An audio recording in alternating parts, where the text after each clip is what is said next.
Second down and 1. It's Hill. Taysom Hill picks up the Saints' first down, still going. Hill spins to the goal line. He's in. Touchdown.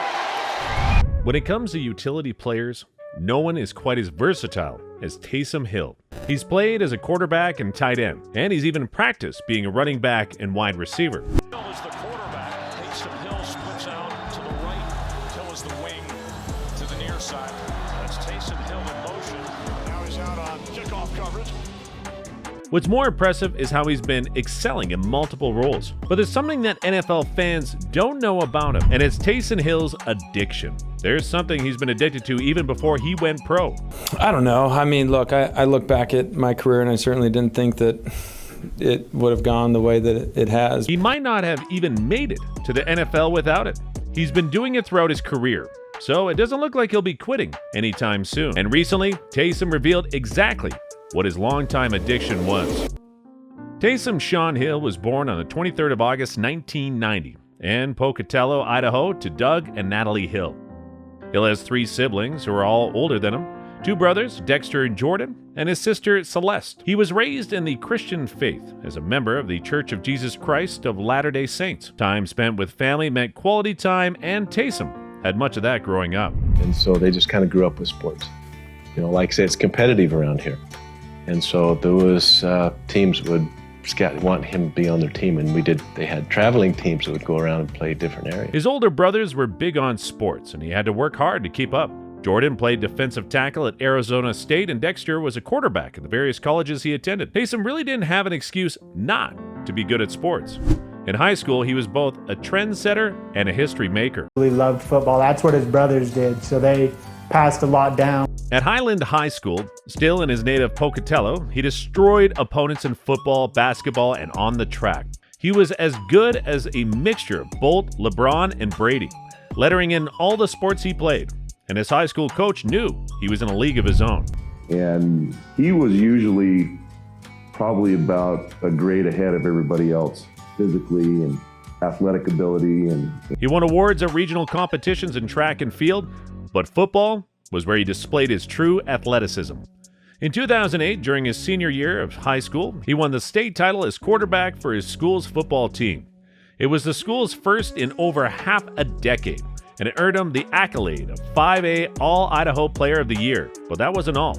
Setting the record for best single-season offensive stats was enough for him to be named among the best prospects in the country coming out of high school. Not many people know that Taysom's skill in playing versatile roles actually started in high school. They put him in as receiver and did fantastic. Back, of course, the next year he was quarterback. Yeah, in fact, he went down to a BYU football camp, and he had been playing receiver that entire year. Went down there in the quarterback camp and was the top quarterback in the camp. When it came to picking a university to represent, he had more options than an all-you-can-eat buffet. He received offers from Oregon State University, Washington State University, Stanford University, Brigham Young University, and more. However, after learning that his playing time as a freshman would be limited, he withdrew his commitment to Stanford University and chose BYU.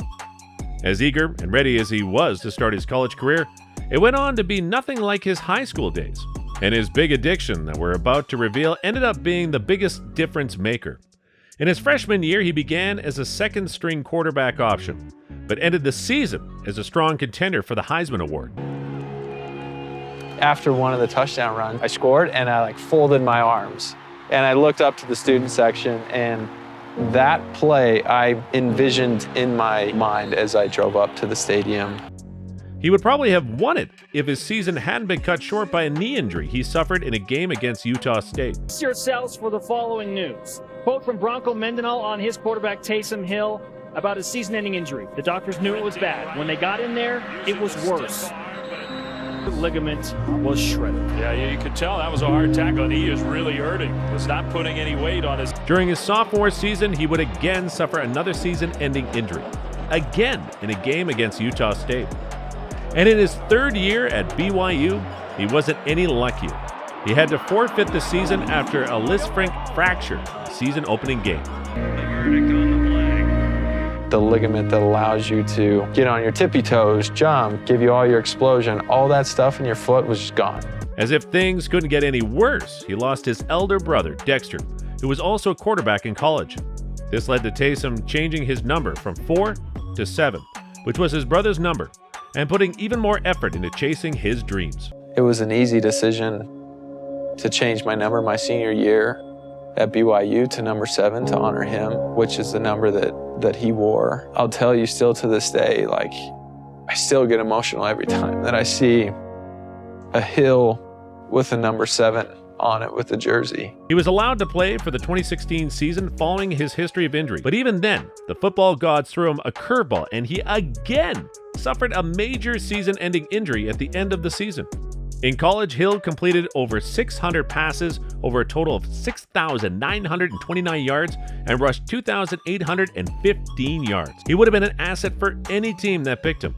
But considering his history with injuries, Hill seemed more of a liability than a help, and that was something no team wanted from a rookie. His addiction would become his only saving grace. After years of hard work, starting when he was a child competing against his siblings, all 32 NFL teams passed up on drafting him. However, one team reconsidered and felt that Taysom Hill might still have something to offer. On May 5th, 2017, Taysom became a free agent and joined the Green Bay Packers. He looked like he had found a new home, even playing in 3 of the Packers' 4 preseason games. As a rookie free agent in Green Bay, Hill was still considered a long shot to make the NFL. But that was far from the case. Taysom Hill didn't make the final roster was released. The New Orleans Saints then claimed him, and the rest was history. Despite an underwhelming rookie season, his sophomore season was the explosive year the NFL saw his talent as a multi-role player. In this 2018 season alone, he was featured on the Saints special team as a kick returner and on the punt team. He played as a tight end, receiver, and his most notable role as quarterback. And no matter what department he was in, he excelled. This earned him some notable comparisons and some funny nicknames like the famous Swiss Army knife of the NFL. The best multi-tool in the NFL. You'll see him play quarterback, tailback, wide out, tight end, special teams. This kid does everything. The Swiss Army knife of a quarterback. Perhaps his most important play that season came in the third quarter of the last game against the Buccaneers, when his block of a punt led the Saints to get possession and score a touchdown to win the game. He's making a lot of punts, Rodney. Blocked! Oh. Allen has the kick blocked. Little shovel to Hill. Using the blockers and in for the opening touchdown. He was so useful that the Saints gave him a 4-year, $40 million contract in 2021. Since then, he's been as productive as ever. Again, thanks to his addiction, which I know you're impatient to discover. And we're almost there. In 2023, Hill gained over 40 yards as a runner and passer in a game between the Saints and Colts. Hill in at quarterback. Another designed run for Hill. Cuts it to the right side. Hill with speed to the pylon for a Saints touchdown.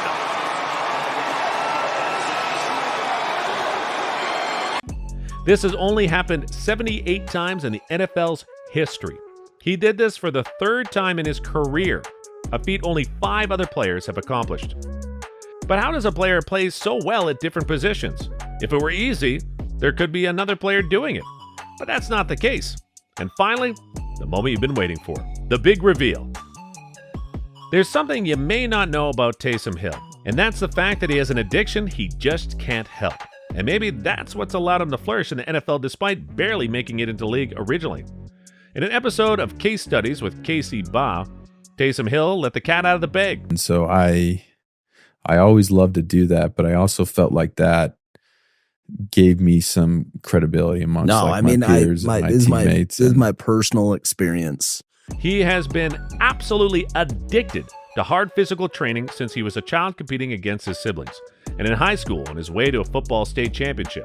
As a college freshman in 2012, a 22-year-old Hill was squatting what some NFL linebackers couldn't even do. In college? Yeah. Shoot, I don't even know. I mean, I was hitting probably north of 500 pounds as a freshman, you know. And now that he's well into his NFL career, he's letting his foot off the gas. So we hit like 650 or Holy something smokes. like that halfway through a NFL season, you know. And everybody's just like, oh man. Hill's addiction to the weight room, leading to him squatting 650 pounds as a quarterback, has helped him achieve his current baller status.